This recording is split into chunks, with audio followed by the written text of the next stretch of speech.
sumé a las luchas políticas creyendo en valores y convicciones a las que no pienso dejar en la puerta de entrada de la Casa Rosada. Vengo a pedir perdón del Estado Nacional por la vergüenza de haber callado durante 20 años de democracia. La patria se construye todos los días y con todo.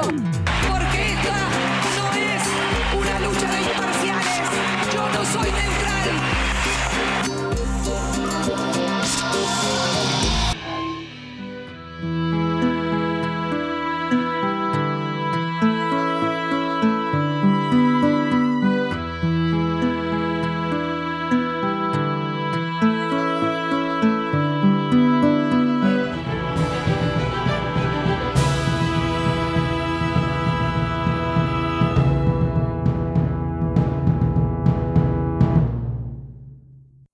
1976 fue uno de los años más trágicos, quizás el más trágico de la historia argentina.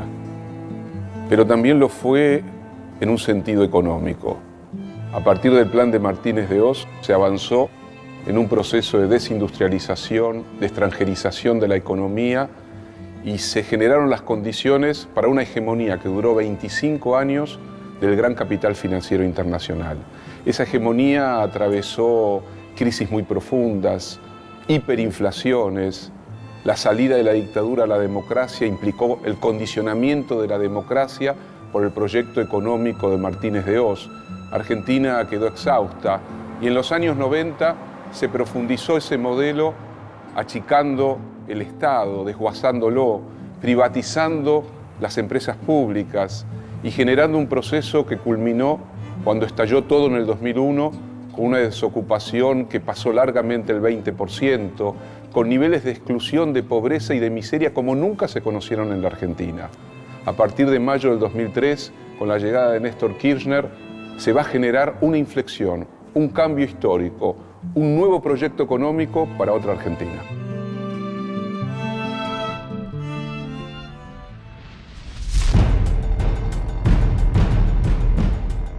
Hemos dado vuelta una hoja del intervencionismo estatizante y agobiante. Esto se llama, compatriotas, economía de guerra.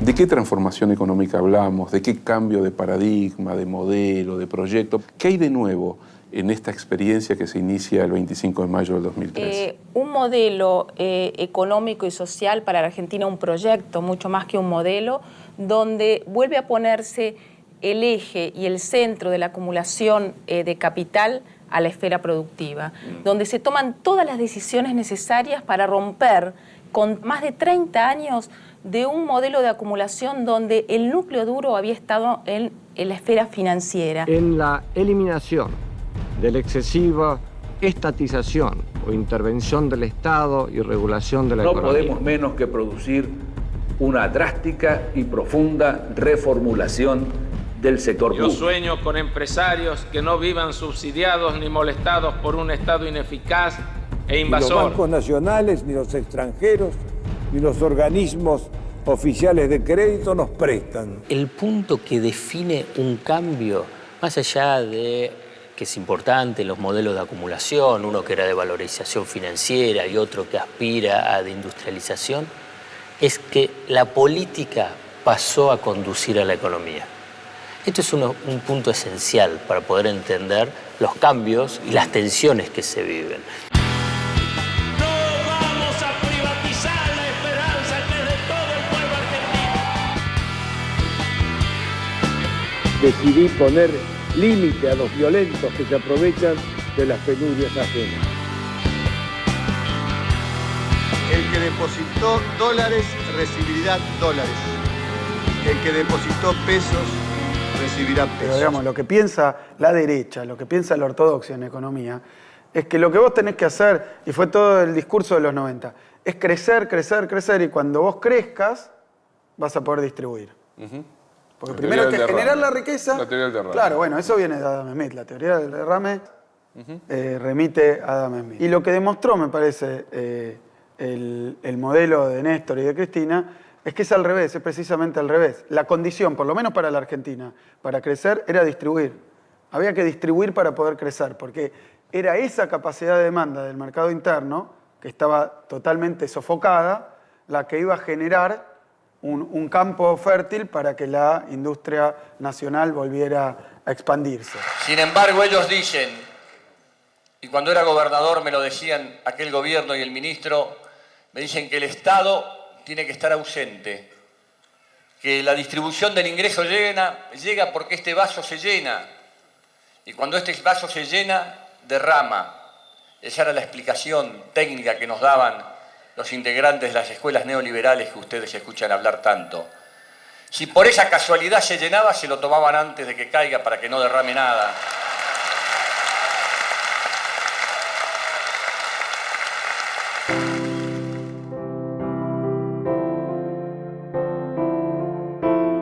Estos hechos que sacuden la conciencia del mundo civilizado no son, sin embargo, los que mayores sufrimientos han traído al pueblo argentino, ni las peores violaciones de los derechos humanos en que ustedes incurren.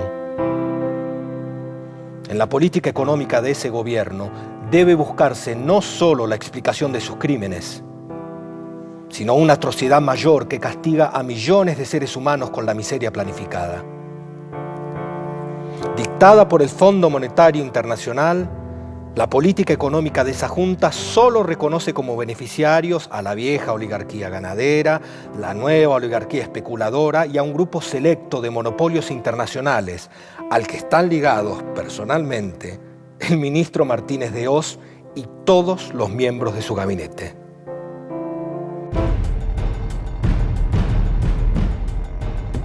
Se abre, señores, un nuevo capítulo en la historia económica argentina.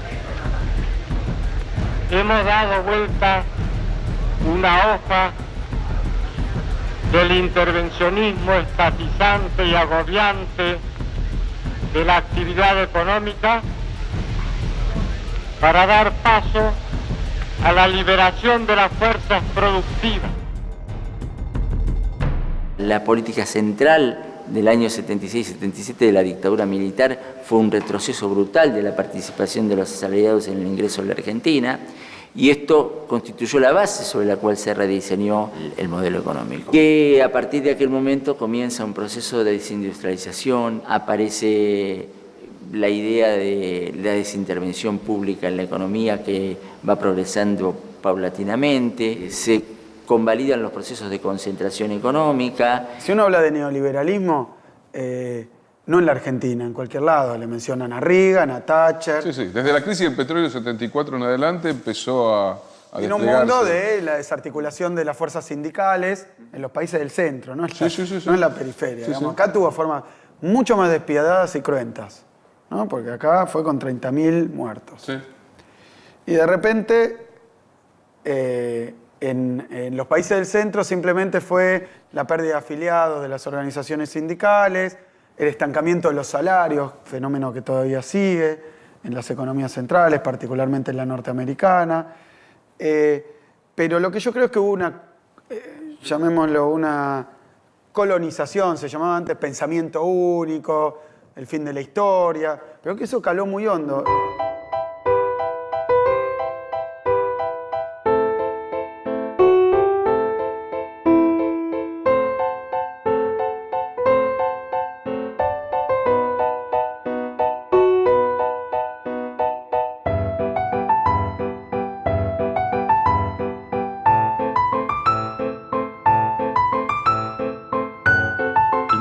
De 1976 aborta ese proceso de sustitución de importaciones y para eso necesitaba la apertura de la cuenta de capital, o sea, el ingreso y el egreso de capitales sin ningún tipo de control, el endeudamiento externo del sector privado. Un aumento del 722% en los precios de la producción animal en 1976 define la magnitud de la restauración oligárquica emprendida por Martínez de Hoz, en consonancia con el credo de la sociedad rural. Se aplicó el régimen del seguro de cambio que es la forma por la cual se realiza esta estatización. ¿En qué consiste el seguro de cambio?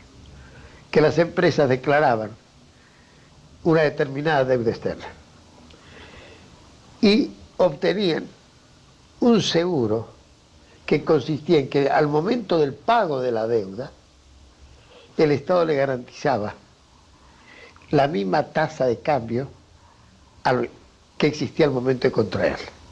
Vale decir, un ejemplo concreto, si una deuda se contrajo a 10 pesos por dólar, a los 3 años el dólar estaba a 100 pesos. El supuesto deudor pagaba 10 pesos. La diferencia del primer valor al segundo lo pagaba el Estado. Vamos a hacer no solo una economía de guerra, va a haber un gobierno de crisis y vamos a llevar adelante esta transición con todas nuestras fuerzas, procurando evitar que los esfuerzos recaigan sobre los sectores más desposeídos.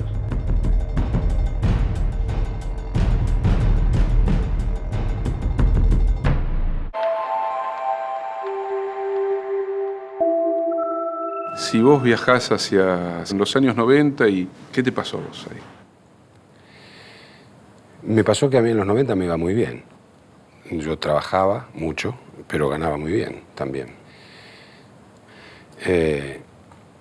Y yo lo que tengo claro es que no quiero volver a eso. Es raro, suena muy raro. No, bueno, pero a ver, del mismo modo que ahora yo celebro este momento también porque veo, en general, en esa época también veía que aquellos a los que nos iba bien no éramos la mayoría. Sí, muchachos, hay mala noticia, todavía no hay novedades con Avianca. Así que estoy tratando de comunicarme a ver qué pasa. Estamos de las 7 sin comer y ahora son las 1:30, 2 y todavía no estamos comiendo. Otra cosa, no vamos a trabajar. Si no viene la vianda, no trabajamos. A partir de las 7 de la mañana estamos parados. Me voy a comunicar con Radio a ver qué pasa. Yo de mi parte yo no voy a trabajar. Bueno, vamos a ver. Avisar a los jefes nomás que estén en conocimiento de esto y listo. Bueno, ningún problema. Tenemos que hacernos cargo, como sociedad, de que si usted hace una encuesta, ninguno quería salir del 1 a 1. Y el modelo del 1 a 1, ¿sí?, era el modelo de destrucción de la economía regional, de la industria, del comercio, del déficit fiscal sistemático y permanente y del endeudamiento que se generó a partir de la década del 90 y continuó de la Rúa con el plan del blindaje, con todo, digamos, una parafernaria que nunca dio resultado, como pasa en Grecia, como pasa en España. Es decir, inventan blindaje de blindaje, pero en el fondo, es decir, en el mediano plazo, hay un estallido social porque el problema es de modelo. El negocio no anda muy bien. Papá perdió todo con el cierre del banco, pero hacemos como que todo sigue igual. Simón sigue cocinando, Ramón lava la vajilla y yo espero. ¿El plazo fijo era mucho? No mucho. Pero era todo. Todo lo que teníamos.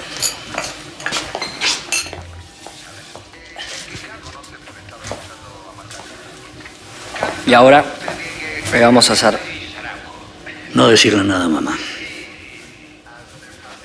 Es todo lo que podemos hacer. Constituían la alternativa política de quienes gobernaban, tenían un discurso supuestamente contestatario, pero después entraron con los mismos miedos, con los mismos temores y profundizaron las mismas políticas, lo que nos llevó al diciembre del 2001. Es decir, cuando a un país le pasa lo que le pasa, es porque evidentemente su clase dirigente no tuvo ni la valentía, ni la fuerza, ni la dignidad, ni la racionalidad, ni la imaginación de construir un sistema diferente.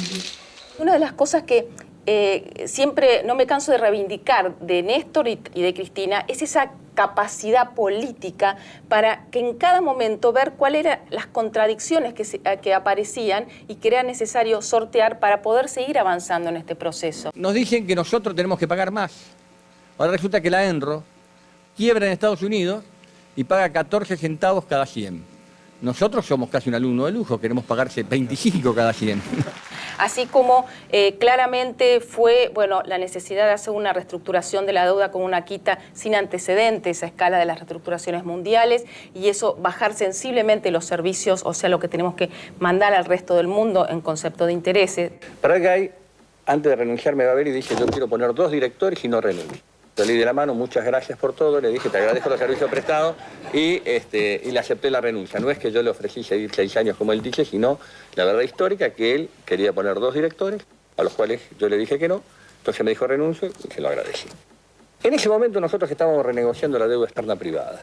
Teníamos que hacer una quita de 70.000 millones de dólares. Orlando, yo lo iba a poner a Kuhn, que el presidente del Banco Central. Yo creo que tenemos que hablar con sinceridad, es decir, con todo respeto por el flaco, que no se enoje, pero es así. Es decir, me miraban a mí ya con una desconfianza muy grande el sistema concentrado, el consenso de Washington, con todos los que estábamos negociando nosotros. Veníamos de la declaración de un default que nos había dejado, es decir, que nos había cerrado prácticamente todas las puertas del mundo financiero y de la negociación. Teníamos que tratar de, con claridad, de generar algún tipo de señales que nos permitan consolidar la quita de deuda más importante que tuvo la Argentina, que por primera vez en la historia quitó 70.000 millones de dólares de deuda. Por eso fue redrado. El modelo de acumulación que definió el presidente Kirchner es antitético al endeudamiento, porque cuando vos te endeudás, el patrón de la vereda vuelve a ser el banquero. Así que esto es muy obvio, esto es obvio. Si vos estás endeudado, la regla de juego la pone el que te prestó. Si pagás y estás desendeudado, la regla de juego las pones soberanamente. Cuando uno mira 2002, de la recaudación fiscal había que dedicar el 22% para el pago de intereses y de vencimiento de deuda externa.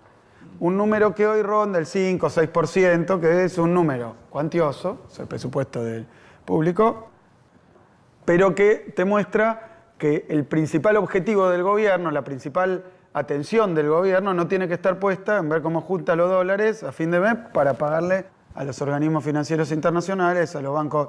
O sea, eso se corrió del eje central de la política. A mí me parece que el FMI fuera una banda de caballos. El FMI es un satélite que chocó contra la luna. El FMI es un país que es todo al revés. Y el caso de la Argentina se ha transformado a nivel internacional en un caso muy peligroso, porque ha demostrado la capacidad de un país con políticas soberanas de poder conducir su propia política económica, recuperarse sin necesidad de recurrir a los organismos financieros internacionales, a los prestamistas internacionales.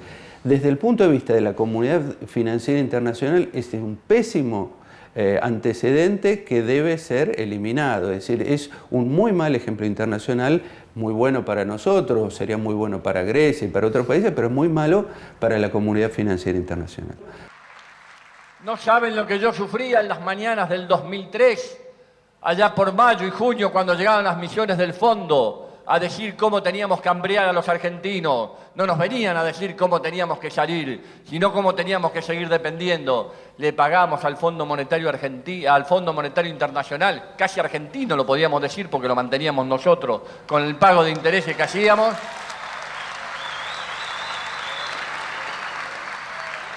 Y le dijimos: ¡chau, fondo!